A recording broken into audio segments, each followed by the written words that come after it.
Muito bem, começa mais um vídeo da semana, uma peça entre 10 e 12 minutos que trata do mundo do trabalho. É uma pena, porque o assunto que nós vamos tratar aqui hoje deveria tratar durante umas 3 horas, para as pessoas começarem a entender o tema e a sua importância e como é que se faz para aplicar a lei que dá a garantia aos trabalhadores portadores de deficiência. Eu vou falar com o Carlos Aparício Clemente, que é o coordenador do Espaço da Cidadania, ele é o idealizador e começou esse trabalho em 2001. Agora, no dia 6, o Espaço lançou a 14ª pesquisa Lei de Cotas, Trabalhadores com Deficiência no Setor Metalúrgico de Osasco e Região, que compreende 12 municípios. Clemente, o que é essa pesquisa e o que ela tem de mais revelador? Essa pesquisa ela demonstra como as empresas metalúrgicas estão tratando a contratação das pessoas com deficiência nas suas instalações. O que ela revela, né, é o 14º ano consecutivo, o que ela está revelando é que a maioria das empresas metalúrgicas já estão cumprindo a legislação. Nós temos setores da metalurgia, como a fabricação de autopeças. A presença das pessoas com deficiência já é maior, inclusive, do que o previsto na legislação. 6 em cada 10 empresas já cumprem 100% ou mais da legislação, e isso permite, assim, a gente demonstrar que o que se ainda barra qualquer entrada de pessoa com deficiência nas empresas é preconceito. Porque as empresas metalúrgicas têm fundição, têm forjaria, têm das áreas mais diversas, e as pessoas com deficiência estão sendo aproveitadas com muita responsabilidade nessas empresas. Fora um ou outro caso isolado, mas são isolados mesmo, são poucas empresas que ainda se resistem ao cumprimento da lei, e elas ainda têm uma sobrevida disso, porque a fiscalização praticamente está quase inexistente nesse momento. Mas a maioria absoluta já dá exemplo muito bacana de aproveitamento das pessoas. Ô Clemente, 96,5% de cumprimento da lei, né? E setor como o de autopeças, por exemplo, e um outro setor que você citou há pouco, já ultrapassam, né, os 100%. Eu creio que aqui nós estamos diante de uma contradição, né?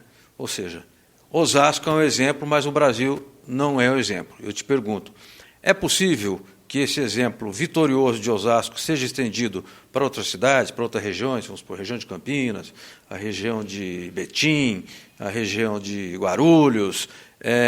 E como é que se faz para que tenha efetividade a lei? Claro que é possível, porque tem pessoas com deficiência no Brasil inteiro, né? Tem pessoas com deficiência, com escolaridade no Brasil inteiro. Nós temos no Brasil 2.800.000 pessoas com deficiência com ensino superior completo. 7.400.000 pessoas com deficiência com ensino médio completo. Então, assim, não falta escolaridade, não falta pessoas, né? E as empresas querem vender seus produtos e serviços para todos. E, nesse momento, não olham cor de pele, não olham gênero, não olham se a pessoa tem deficiência ou não. Então, é mais do que justo que, se as empresas querem vender para todos, também tenham pessoas com deficiência nos seus quadros. É fácil aplicar a lei. O mais importante é derrubar o preconceito. Então, o que impede as pessoas de estarem trabalhando é o puro preconceito, né? Porque qualquer um de nós aprende a fazer um serviço independente da escolaridade que a gente tem, não é?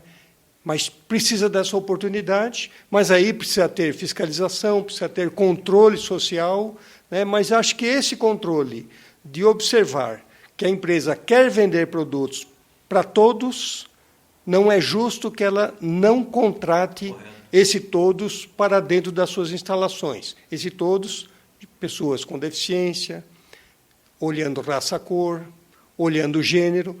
É muito fácil resolver isso. Ô Clemente, o que caracteriza uma pessoa com deficiência? Claro, você vê uma pessoa, desculpe ser tosco, que lhe falta uma mão, um braço, você fala, tem uma deficiência aí, deficiência física.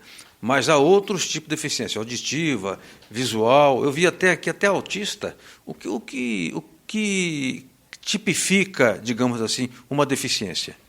Então, para a lei, né, para a chamada lei de cotas, que obriga as empresas à contratação, as deficiências são deficiências físicas, então tem várias situações de deficiência física, a pessoa pode ter amputação mãos, dedos, pés, partes do corpo, tem uma regra em relação a isso, a regra em relação à mobilidade, de repente a pessoa teve uma tetraplegia, a pessoa está numa cadeira de rodas, então está no grupo da deficiência física, deficiência auditiva, ter perdas auditivas, né, superior a 41%,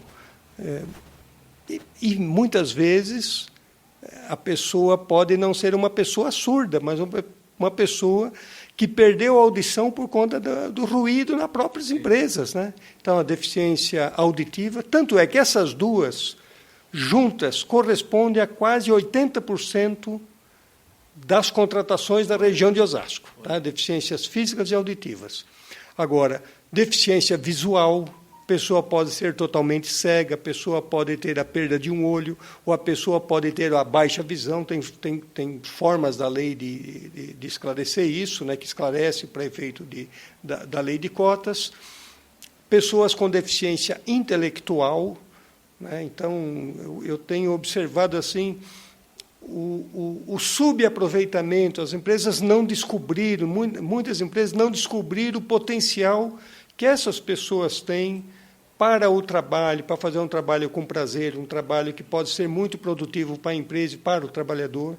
A gente comentava um pouco antes dessa gravação de um trabalhador que você conheceu, com deficiência intelectual, ele estava 11 anos na mesma empresa e saiu porque a empresa fechou.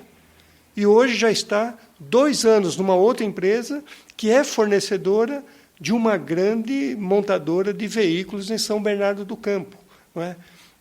Então, a deficiência intelectual, nós temos as deficiências múltiplas, né, quem tem 2 ou mais deficiências, e também pessoas que voltaram de programas de reabilitação por acidente de trabalho e aí também podem ser enquadrados na lei de cotas. Tem coisas novas, pessoas autistas, desde 2012, né, podem ser contratados, podem ser incluídos na lei de cotas como pessoas com deficiência. Então, hoje há uma variedade que está vindo, até porque o Brasil assinou uma convenção internacional que amplia um pouco esse olhar sobre pessoas com deficiência, mas, assim, a grosso modo, era deficiência física, auditiva, visual, intelectual e reabilitados, que é o que aparece, inclusive, nos registros ou nacionais ou os registros da pesquisa que nós acabamos de lançar agora.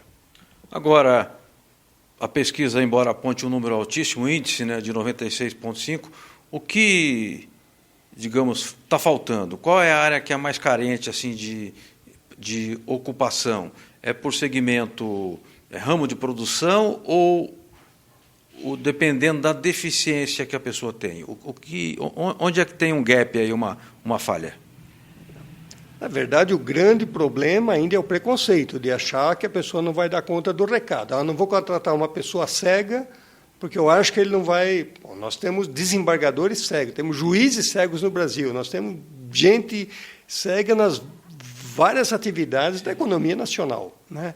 Mas, então, assim, o que atrapalha ter uma ocupação plena é o preconceito de quem vai contratar e imaginar que não vai dar conta do recado. Agora, dentro da atividade, nós não temos problema nenhum. Não tem, porque a pesquisa demonstra assim, que a maioria absoluta das empresas estão contratando a lei integralmente ou até mais.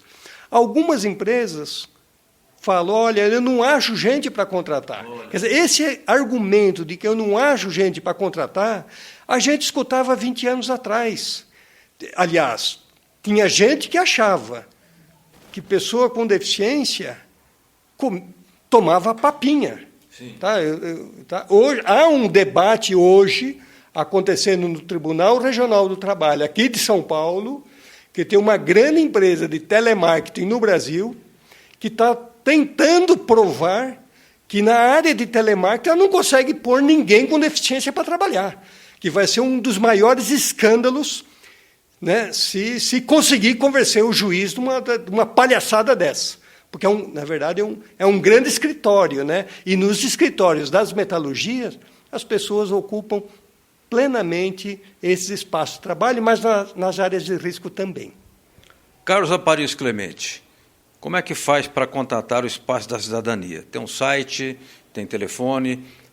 O empresário tem uma dúvida, às vezes movida até pelo preconceito, vocês esclarecem da orientação? Com certeza. Hoje, olha, eu fico assim, muito feliz, porque hoje a maioria das empresas, quem trabalha na área de recursos humanos lá na região, tem orgulho de ter pessoas com deficiência nas suas instalações. Eu já percebo isso, e percebo isso não falando para nós, mas quando falam com a imprensa, quando falam com outros empresários, quando dão depoimento sobre o que está acontecendo nas suas instalações, né? Então, a gente percebe isso. Quem começa uma contratação com respeito, de forma correta, então a tendência é ampliar sempre. O Espaço da Cidadania é uma ação do Sindicato dos Metalúrgicos de Osasco, ele tem um site, né, tem telefones, então o site é www.ecidadania.org.br e tem um telefone fixo,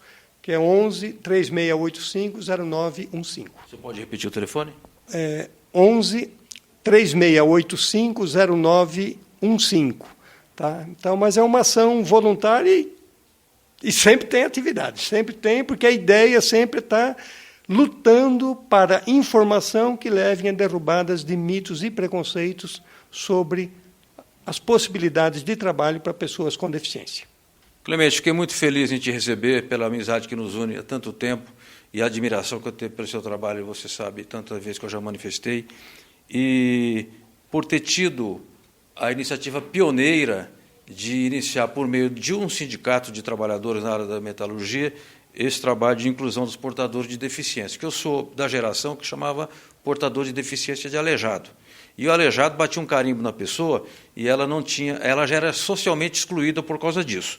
Então, o trabalho que vocês fazem, como você bem frisou aqui, é um trabalho que enfrenta principalmente o preconceito, e os números expressam, né, 96,5%, e setores que têm mais de 100% da lei cumprida, os números expressam que a ação é vitoriosa. Parabéns, e se você for empresário e quiser saber mais a esse respeito, liga lá no Espaço da Cidadania e fale com o Clemente ou com quem atender lá, tem um voluntariado, um povo todo que trabalha e ajuda. Então, até o próximo vídeo da semana, um forte abraço a todos e a todas.